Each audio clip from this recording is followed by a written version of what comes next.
Hello, thank you for tuning in and welcome back to my channel.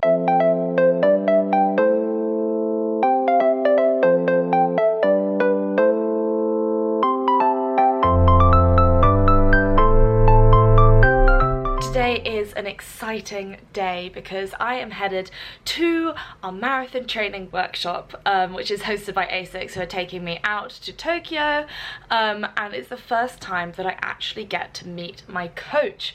So we're going to have a little bit of a chat. I'm going to try and interview him, see what he has to say about that. But first of all, I have no food in the house and I'm very hungry, so I'm headed out to go and find some food and then I'll be back. It is currently 7:45. The workshop isn't until 11:30, so admin first. See you in a second.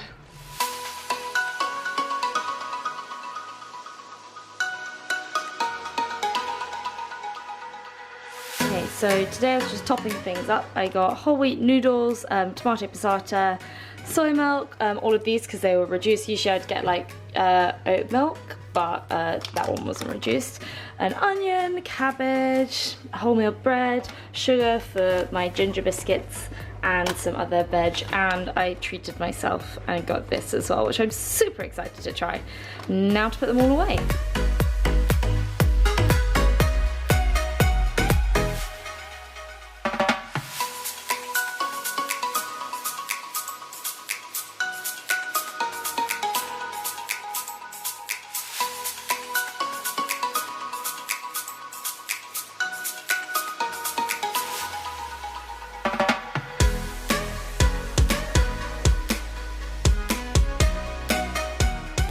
So I just thought I'd let you know what sort of admin I'm doing at the moment. So I'm just updating the social media consultancy part of my blog. Well, I've kind of written something and I'm just adding that as like an extra tab on the top of it, so that people can have a little bit more of an overview of the kind of thing that I can offer, as well as, you know, why they might want to hire me when they have no idea what I do. So yeah, I just thought I'd also give you guys a little bit of insight into the way that I work with brands, not on my own Instagram, but helping them with their social media channels. So a brand will come to me looking to grow their social media channels, and the first thing I ask is why, because growing a social media channel in itself isn't really that helpful. It doesn't really do anything unless you're kind of a blogger and you equate social media following to income. For brands it's a little bit different because most brands don't sell things directly through Instagram, so having a large social media following in itself doesn't really help, other than for brand awareness. So when they come to me, I say, why do you want a larger social media following? And usually the answer is, we want to sell more stuff. So my goal then is to basically audit their channels, so have a look at which channels they do. So for example, whether it's Instagram, some people do YouTube, especially if it's like classes or, you know, fitness stuff, a blog, Twitter, etc, etc, and I'll say what each of those channels are for, how they can help the brand, whether or not they should start up extra channels. So I would always recommend a brand has Instagram, for example, because it's an amazing way of showing what the brand values are and what the brand is in a very visual sense. So I would always recommend them to start up that kind of thing, and then I'll do an audit of all their channels and give that to them and say which areas they can improve in. At that point, that's sort of at the very beginning, we'll have a chat, we'll see which things they think they can implement and which things that they think, you know, that's not really feasible for us, or we don't have social media manager, for example, so that's going to be too much effort, so we can't put a lot of effort into that, but we can, you know, work in this area instead. We go through those things in person during a consultancy session, and then I will basically follow up with a write-up of things that they can do that we've agreed on together to grow their accounts and have the desired outcome, which is, as I said, usually more sales. And then over 6 weeks, which I think is a little bit longer than most people do, but I think implementing things on social media does take a long time, and seeing change also takes a long time. over 6 weeks, they can basically continue to come back to me, ask questions, see what things are working, what things aren't working. I always follow them on all the social media channels and kind of check up. Basically, I stalk them for 6 weeks and see which things are working, which things aren't working, and why they might not be working. And then at the end of the 6 weeks, I do another audit, and we look at which areas have grown, which areas might not have grown, why that might be, and what they can do for the rest of the brand history.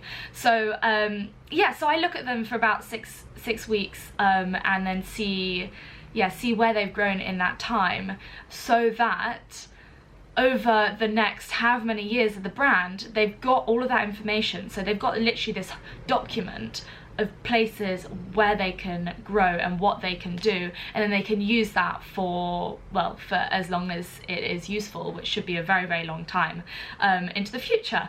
And then if they come back to me with for example, a new launch or a new range of something that they want me to help, then we can also look at doing particular social media campaigns, working with influencers, content creation, etc., to basically make that launch bigger and better than it would otherwise be. So that's kind of how I work with brands. And then some bloggers also have come to me and said, you know, how can I grow my social media following?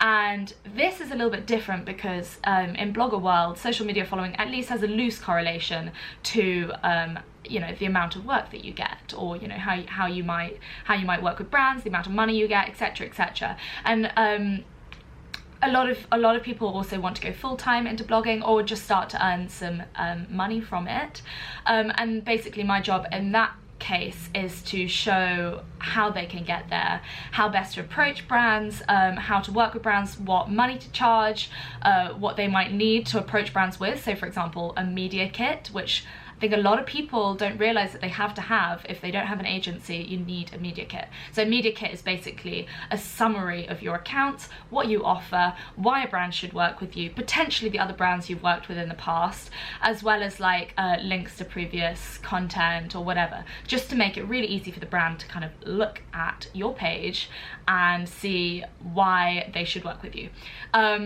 So yeah, so I also help bloggers with all that kind of stuff, and so I'm putting all of that on my blog so that not everyone has to come and watch this YouTube, and they can just I can just direct them to that, and then they can see if they want to work with me. So yeah, I hope that was kind of helpful. It's currently 9:45. I am going to leave here at in about an hour, about 10:45, and then I'm going to be headed to this Asics event, and doing a little bit of a run, and hopefully meeting the other people that are coming to Tokyo with me. So yeah, I'll see you in a bit when I'm there.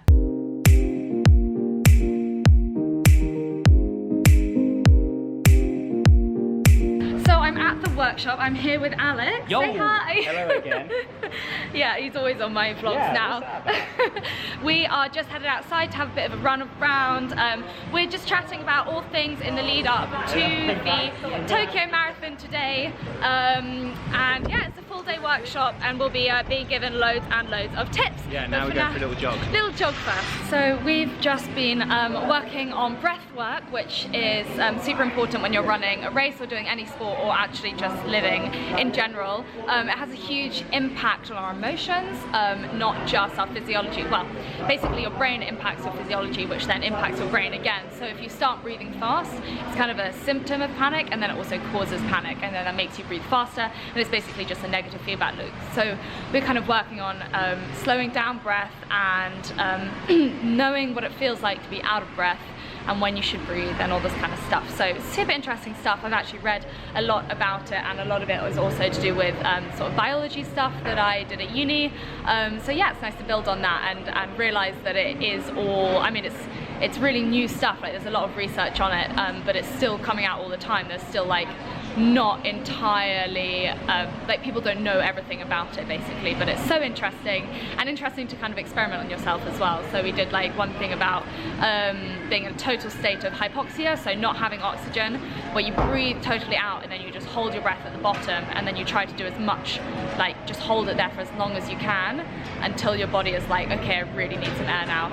And it's quite interesting to see that, so I do this before bed because it just totally slows down your body, but it's interesting to see that I could do it quite well. I could be in that state of discomfort quite well, and that's just through practicing it a little bit. So yeah, interesting. And now we are headed to the treadmills to do a little bit of running, more running. Yay!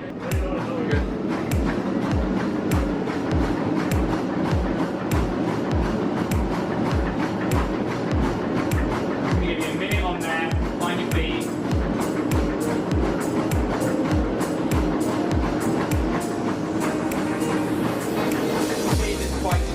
That you're in control, nothing too hard, this isn't a competition.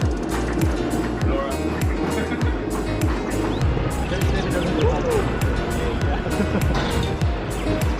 Work it. Smolder. Own it. Nope.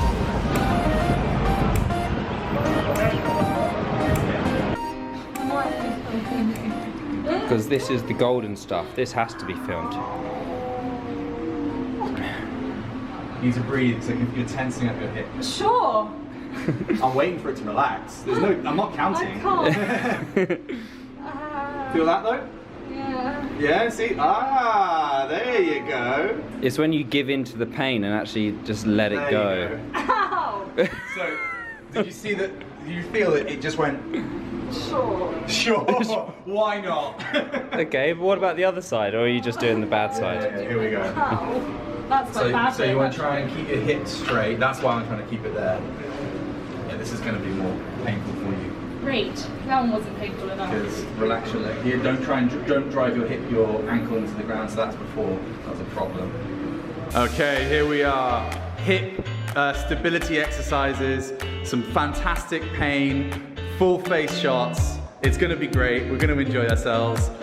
Right. So first position, which is going to be clam. So you're going to have the back leg, the bottom leg straight out, and the top leg against the calf.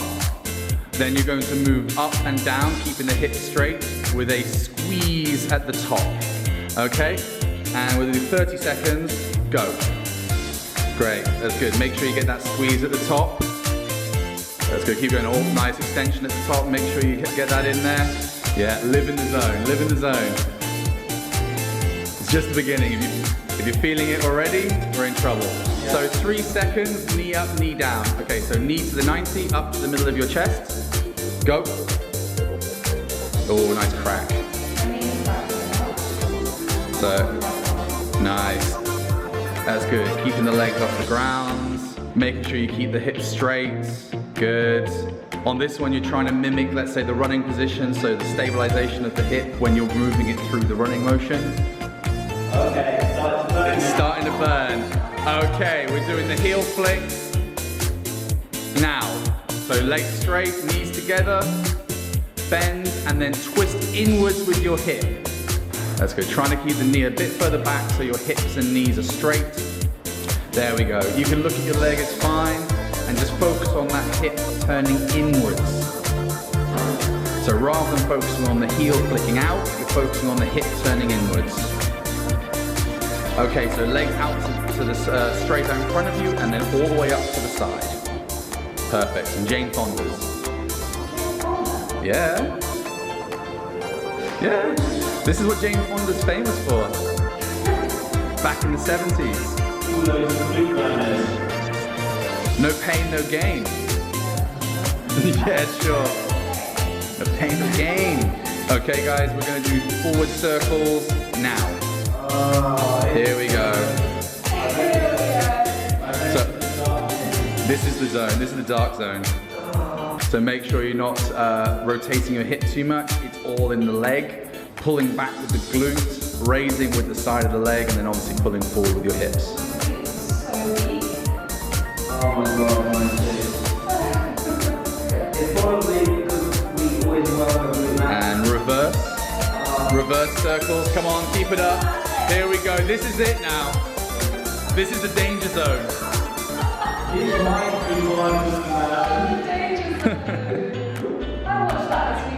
Really? Yeah. Get the highway. This is straight highway to the danger zone. Come on, here, keep it up. This is being filmed now. This counts. All right, final 30 seconds and stop. Okay, in the middle. Sorry, hold in the middle. Hold in the middle. 30 seconds of pain. This is where you work on the mental side. It's the focus. I'm going to say this exercise, let's say no. It feels like it's going to snap. All right, and we have 3, 2, 1, down. Oh. The pain face, the zone of death. Okay, so I'm back from the workshop, and I would say it was actually really interesting. We didn't actually talk about running itself that much. It was much more a little bit kind of about the peripherals around running, so kind of breathing, race day tactics, rest, especially. Like a lot of stuff was about rest and how to help our bodies recover. People don't do it very well, so I think I'm actually going to do an entire different YouTube on how I rest and like what a rest day and, you know, rest hours within the day would entail for me. Yeah, I'm gonna like leave that to another YouTube, but it was really interesting and great to hear someone who's such an expert talk about that kind of stuff as well. I've just come back from it, and it's about 4 o'clock now, and I've just had some more food. My coach was like, yes, I watched one of your YouTubes, and can't even mention the amount of times you said the word food and also how much you were eating. And I was like, thank you so much. I do eat a lot, literally every 2 hours. Oh, as soon as we arrived at the thing, it was like 11:30, got to about 12, and I was like, is it lunchtime yet? We hadn't even started, so not ideal. But anyway, I hope you found this enjoyable. Unfortunately, we didn't get to film with my coach because he ran off before I got to film with him. So we will be doing that when I'm in Tokyo, which is the next time that I'll see him. So we'll be like properly leading up to race day then, so it'll be super exciting. But yeah, so let me know your thoughts on this video in the comment section. If you did enjoy it, do like it and subscribe, of course, and head over to my Instagram as well. And if you think that the idea of a YouTube video on rest and how to recover properly would be interesting, also do let me know. Thank you again, see you later, bye.